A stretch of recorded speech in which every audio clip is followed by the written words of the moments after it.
It did. That's okay, though. Doesn't matter. Okay, well, congratulations. You played a good game, and you got another quarterback is into our quarterback picture. It's the revolving quarterbacks. What do you think about that? I tell you what, it was exciting watching him play. It really was. He and Tom Zach did a great job all day. You could feel that electricity in the stadium when he ran on the field. Oh, yeah, yeah. How about you? You must have been, you told me earlier this week, you said, I just want to get in and get it over with and not be waiting on the sidelines. It was a great feeling to get out there, and especially when the game's still in question, to try to help the team. I just wanted to get in there, prove my worth to the team, and say, hey, I'm a part of this team. I think maybe today was a good step in that direction. Were you surprised at the point that he put you in the game? A little bit. I anticipated coming in probably the third quarter, that in my own mind. I knew that he was going to definitely put me in, so I prepared myself and just be ready when the time comes. I didn't know when it would come, and I'm not even sure if Coach Dickon knew exactly when he wanted to put me in. Okay, we're going to take a look at some highlights of some of the plays that you did. This is, I believe, your run for the touchdown. Well, after a timeout, we finally got the right formation in there and got into the end zone on the run. A heck of a block out in front of me and gave me an opportunity to run it in.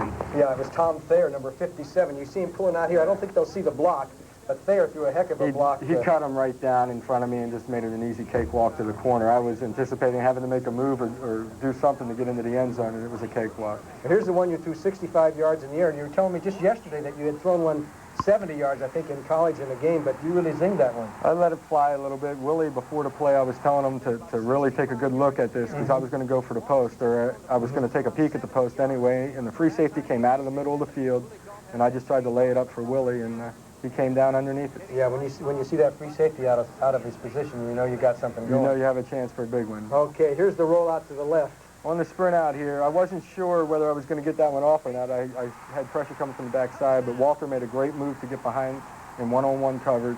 I think you got a little excited. I was pretty pumped. It was a heck of a grab by Walter, I tell you, and I needed that one for confidence. Yeah, and, you know, we talked about, you know, you've been practicing with the team, but you're not really a part of the team until you get out and do something on the field in the game. Exactly, and this was a big step in that direction, to get out in the field of play and make some things happen out there. It's different. Being out on the practice field, you can earn their respect as an athlete, but you got to be out on the game situation and do it. Did you sense the crowd when you went on the field? It felt good. It was encouraging. I heard the crowd, and it's encouraging. And I tell you, when you're first coming back out onto the field, it's been a long time. You need that help. You need every little bit you can get. What kind of a relationship do you have with Mike Tomczak? I mean, these kinds of things can cause friction sometimes. I have a very good working relationship with Mike. Mike and I joke around a little bit, and you know, even after I was successful and threw the touchdown off on the sideline, Mike gave me a little wink of the eye, and you know, there's no friction between the two of us. Whatever happens, happens. Mike's the #1 guy. I'm just trying to get myself in a position where I can help this team if it calls for it. Were you glad that Mike Ditka sent him back in to start the second half? In a way, I was, because if Mike had sat out the rest of the game, it wouldn't have given him the opportunity to prove himself. Mike played well throughout. He had the one ball that got bounced around and got picked off in the end zone, and that really wasn't his fault. And then we had a fumble down on the goal line. We should have had 3 scores right away. And you know, those were just little mistakes and things that just something went wrong. And Mike got back out there and stuck us in the end zone in the third quarter. Do you expect that Tomczak will start next week? Oh, yes, definitely. Mike will start next week, and I'm looking to get some playing time as well, and probably the same type of situation as today. Mike will start the game. I'll probably get some playing time and get a chance to just work with it a little bit. But you're not conceding the starting job for the playoffs yet, are you? Well, I'm going to try to do the best I can and make my bid for it. But like I said, I just want to get myself in a position to help the team. Okay, congratulations. You did a great job. Thanks a lot. Okay, Doug Flutie of the Chicago Bears, former Heisman Trophy winner. Now 3 have played for the Chicago Bears. You know who the other 2 are? Johnny Lujack and John Hewitt, the other Heisman Trophy winners who played for the Chicago Bears. Howard, I bet you didn't know that.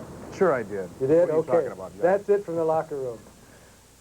Of course I knew that. That was an easy one. Another game going on just started in the NFL. The Jets are losing to San Francisco 14-3. That is in the second quarter. And we'll wrap things up on Bears Locker Room right after this.